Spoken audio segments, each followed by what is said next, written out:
Welcome to AI Historical Revival, where we uncover the deepest secrets of the ancient world through modern technology and historical analysis. Deep within the pages of the Bible lies an object of immense power, fear, and divine mystery known as the Ark. Scholars have long debated whether this sacred chest was merely a religious symbol or a sophisticated technological device from the ancient world. To understand its true nature, we must travel back over 3,000 years to the harsh and unforgiving sands of Sinai. Having just escaped slavery in Egypt, a massive group of people found themselves wandering through a desolate wilderness without a home. Among them was a man named Bezalel, a master craftsman whom the scriptures say was filled with divine wisdom and understanding. He was tasked with an impossible mission to construct a vessel worthy of God's presence using only materials found in the wasteland. The primary material chosen was acacia wood, a dense and thorny tree that thrives where no other vegetation can possibly survive. But wood alone was not enough. The instructions demanded that pure gold be used to overlay the entire structure, inside and out. This was not just for decoration. The specific combination of materials suggests a purpose that goes far beyond simple religious ornamentation. Every dimension was dictated with mathematical precision, requiring a level of engineering skill that seems out of place for wandering nomads. They also utilized rare dyes, creating expensive purple fabrics that signified royalty and divinity, adding to the immense value of the artifact. The finished chest measured roughly 4 feet long, a portable size that allowed it to be carried during their long journey. Atop the lid sat 2 golden cherubim, their wings spread upward to form a throne for the invisible presence of God. This space between the wings was known as the mercy seat, the exact point where the divine voice would speak to Moses. However, modern scientists looking at this structure noticed something startlingly familiar in the design: a sandwich of conductive and non-conductive materials. This specific configuration acts exactly like a giant capacitor, a device capable of storing significant amounts of electrical energy within its layers. In the dry desert environment, the constant friction of sand and cloth would generate massive amounts of static electricity every single day. The Ark could theoretically accumulate thousands of volts of static charge, turning it into a deadly trap for the uninitiated.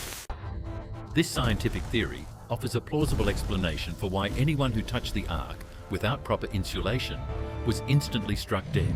To prevent accidental contact, long wooden poles overlaid with gold were inserted into rings, ensuring no human hand ever touched the box.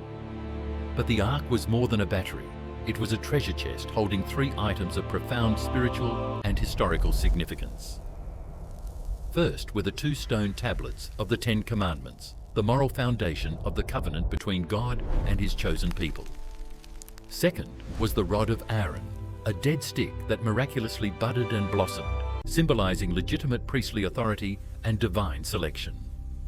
Third was a golden jar of manna, the mysterious bread from heaven that sustained the Israelites during their 40 years of wandering.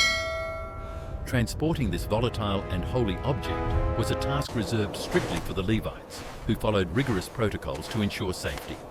Any stumble or mistake could result in death, making the transport of the Ark a terrifying responsibility for those chosen to serve. When at rest, the Ark resided in the Holy of Holies, the innermost sanctuary of the tabernacle, veiled from all human eyes. Only the high priest could enter this chamber, and he could do so only once a year, on the Day of Atonement. He carried blood for sacrifice and incense to cloud the air, protecting himself from the lethal radiance of the divine presence. Legend says a rope was tied to his ankle, so if he died in God's presence, his body could be pulled out safely. Beyond rituals, the Ark was also a weapon of war, carried into battle to instill terror in enemies and confidence in Israel. Its power was first demonstrated when it halted the flow of the Jordan River, allowing the entire nation to cross into Canaan. But its most famous military victory occurred at the city of Jericho, an impregnable fortress that stood in the way of conquest. For 6 days, they marched around the walls in silence, with the Ark leading the way, building psychological tension and spiritual pressure.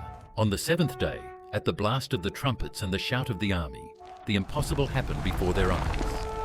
The massive walls of Jericho collapsed instantly, allowing the Israelites to charge straight in and conquer the city in a single day. Centuries later, King Solomon built a permanent home for the Ark in the First Temple of Jerusalem, marking its golden era. However, history took a dark turn when the Babylonians invaded Jerusalem in 587 BC, destroying the city and burning the temple. Strangely, while lists of looted treasures exist, the Ark of the Covenant is never mentioned among the items taken to Babylon. This silence has spawned three major theories about its fate, fueling searches and speculations that continue to this very day. Some historians believe the Ark was simply destroyed by the invaders, stripped of its gold, and lost to history forever. Others suggest that before the invasion, priests hid the Ark deep within the labyrinth of tunnels beneath the Temple Mount. The most enduring legend claims that Menelik, the son of Solomon, smuggled the Ark out of Israel and took it to Ethiopia. Today, the Ethiopian Orthodox Church claims the Ark rests securely within the Chapel of the Tablet in the city of Aksum. A single guardian monk spends his entire life watching over it, never leaving the chapel grounds and allowing no one to enter. Whether it is a divine throne, an ancient supercapacitor, or a lost treasure, the Ark remains a symbol of ultimate connection. It represents the bridge between the physical and the spiritual, the known and the unknown, and the power of human belief.